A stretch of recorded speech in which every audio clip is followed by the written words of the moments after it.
How to change billing address on iPhone. To get started, first of all go ahead and open up the Settings application on your phone. Inside the Settings menu, go to your Apple account which displays your name. This takes to the Apple account screen. Then, tap on Payment and Shipping as shown. This will open up a section where you can view your current payment method and billing address. To proceed, tap on the existing billing address field. You can now edit the necessary details. Update the street, city, province, postal code, and phone number as required. After entering the new information, tap on Done at the top right corner to save.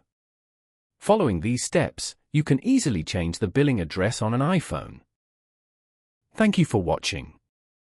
Please leave a like if this tutorial helped you, or leave a comment below if you have any questions related to the video.